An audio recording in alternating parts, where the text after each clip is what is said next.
some of your stories immediately sound quite familiar. So I guess square peg, round hole, usual doesn't fit. I mean, I was like the guy staring out the window, just kind of dribbling, just terrible at maths, dyslexic, and you don't fit in, do you? So, but obviously at this stage, what you hadn't had a bipolar diagnosis, had you, or anything like that? So you just Oh no, you're no, just not until really late. That was like when I was 30. right. So you're just careering through life as a bit of a loon, just like we did, really. I mean, when did you think you noticed that you were self-medicating? Because obviously it's weird because they're both connected to having fun. You know, dopamine's being kicked in your brain, you know, your pleasure responses. When was it? Just when it just started to come unhinged, or you woke up with swans, or I mean, how long did it take? Because for me, I was out DJing for years and I was drinking loads of vodka and whatnot, and it didn't become a problem until really quite late on for me. Yeah, well, I guess I was the same really. Like I hadn't done drugs for a long time actually. When I when I by the time I'd left for uni, I don't know why I stopped. Yeah, I'd already stopped doing drugs, but then it was so then I justified it with, oh well, I'm fine now because I'm just drinking and that's nothing, is it? I No. love that. Yeah, that's Perfectly fine. acceptable, quite legal. Exactly. Yeah. Exactly. But then it got to the point where I was like, my food was also so there was a time when I was eating gin jelly and then drinking gin. So my food and my drink was just all gin. Gin jelly? Yeah, I'd make a right old batch when I was at Oh, uni. right, okay. See. Oh, right. So, I don't remember buying those. God, I missed that trick. I wish I'd known about that. I had it in, like, you know, little massive bowls that you just put in your sink to do the washing up with. Right. So I'm walking around with that filled with jelly and a ladle. Okay. Bloody brilliant. I missed that. Yeah. Oh, right. We've learned something today. Yeah. Probably for the best, though.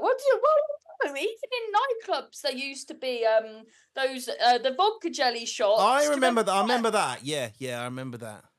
Yeah, because I convinced myself once that they were illegal and I was buying them from the bar in this nightclub and then like smuggling them to the toilet and then eating them in the toilet, convinced that I think there was a lot of this sort of terrain when they've just sold them to me and then I'm like So you're bouncing through life. What's the next part of the story, Harriet? So uni, and then how'd you go from being serial loon to, you know, making the comedy thing work? What's the potted history? Sorry, that's a bit of a huge question. No. So, well, a big changing point was at uni. No one would work. Everyone just refused to work with me because I would come in with an empty Evian bottle with gin in it. So no one would work with me, and I'd stink in a gin all the time. And then we had a stand-up comedy, like because I wanted to go to drama school, couldn't afford to go. Ended up at uni because my friend Batty, she went to this uni, so I just followed her there. And then didn't even know that it was the only uni in the country at the time that had like a stand-up comedy module. Right. Turned up one day, and then the head of drama's like, "Are you ready for the?" This kid's like, "Are you ready for the stand-up comedy assessment?" And I was like, "The what?" And then someone goes, "Oh, tell that story you told in the pub the other day about how you died twice." Funnier than it sounds. So I told that story, and then the head of drama has come up to me, like out of a film or something, and gone, "God, you're so talented. You're an absolute disaster. But we can sort that out. Like, you're really talented with comedy." And it was just so mad as well because I'd got on stage to everyone so indifferent to me because that no one liked me or would work with me. And then by the time I'd rambled on, like everyone was applauding me and clapping about a story that was so personal. So that was just such a massive moment for me there. And the head of drama just had so much faith in me, and she was like, she went above and beyond like what she needed to do. She took me to the doctor, and I got extenuated circumstances for being an alcoholic. And then I didn't get that. Did you get that, John? No, I wish I had. Wish I had the same doctor as you had. Sorry, carry on. It was so lucky because otherwise I would have just been another person that dropped out and fuck knows what happened. So it was just so I will always be so grateful to her for just sort of, I don't know, just taking a chance really, and because as well I was like, because it wasn't instant, obviously, as is these things. So I was still drinking and then sleeping with people, then emailing her at 4 a.m, telling her what I'd done and stuff.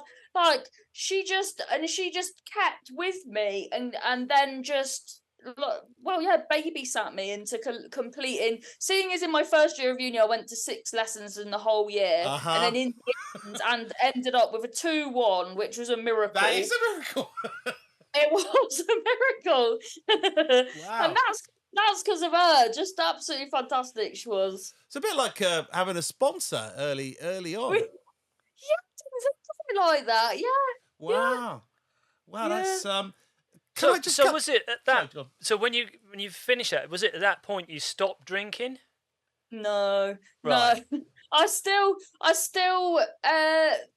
was one of those people, I know people like it now, that go, oh well, I'm all right if I just don't drink spirits. You know, people. So I was that for a very long time, but I was better when I wasn't drinking gin and that. I was better, but there was still, and I knew, and now I had this like fire in me of that I wanted to do comedy, whereas I always wanted to do acting, but I was like in Cornwall, I was like a big fish in a small pond, and then when I moved from Cornwall, there was just so many people better than me. Whereas with comedy, I was like, oh, I think I could, do something with this. So I now had a sort of direction. But then when I started comedy, it was dangerous, as I imagine you guys very well know. Then whenever you're at gigs, even when you're brand new, you're always free bar. Blah, blah, blah. Yeah. So it's just so easy. Oh yeah. Yeah.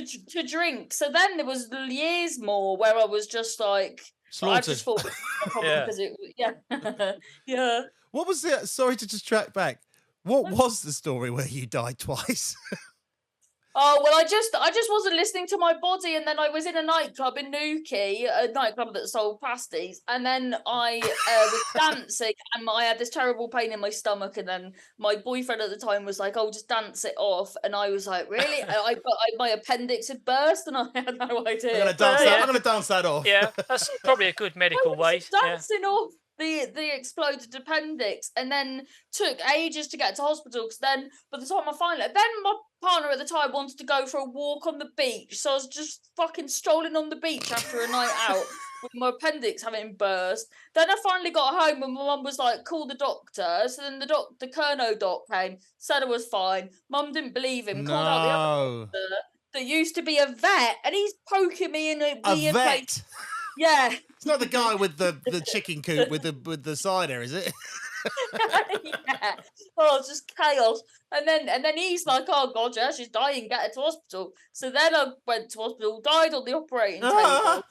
And then when I was finally, when I got better about a month later, then I got pneumonia. So then I bloody died again. I had a right old faff. That sounds like so much fun.